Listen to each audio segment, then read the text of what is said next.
વાટિકા worksheet 40 સમજીને રંગ પૂરો. અહીંયા અંગોના ચિત્રો આપેલા છે બરાબર, અને એ અંગો દ્વારા શું કરી શકીએ આપણે? એની નીચે રંગ પૂરવાના છે. તો સૌથી પહેલા શેનું ચિત્ર છે? આંખોનું. તો આંખો દ્વારા આપણે શું કરી શકીએ? તો ટીવી જોઈ શકીએ, પછી ચશ્મા પહેરી શકીએ. તો એની નીચે રંગ પૂરવાના. પછી આ રેડિયો છે, રેડિયો ક્યાંથી સંભળાય? કાનેથી સંભળાય. ચપ્પલ ક્યાં પહેરાય? પગમાં. તો એમાં રંગ પૂરવાના નહીં. બીજું અંગ શું છે? પગ. તો પગ દ્વારા આપણે શું કરીએ?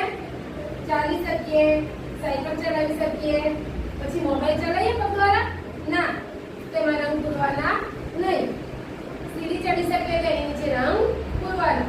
જે અંગ દ્વારા જે કામ થતું હોય એમાં રંગ પૂરવાના, બાકી બીજામાં રંગ પૂરવાના નહીં. ત્રીજો અંગ કયું છે? નાક. તો નાક દ્વારા શું કરીએ? ફૂલ સૂંઘી શકીએ, દૂધસાની સુગંધ લઈ શકીએ, અત્તરની સુગંધ લઈ શકીએ. પણ બ્રશ કરીએ નાક દ્વારા?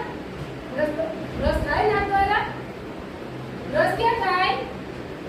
હા, દાંતે થાય. તો એમાં રંગ પૂરવાનો નહીં. પછી ચોથું અંગ કયું છે? જીભ. તો ચોકલેટ આપણે ખાઈ શકીએ, જીભથી ચૂસી શકીએ, લીંબુનો રસ ચૂસી શકીએ, શરબત પી શકીએ. એ ત્રણમાં રંગ પૂરવાનો. પછી બેટ છે, બેટનો ઉપયોગ કઈ રીતે કરીએ? હાથેથી કરીએ.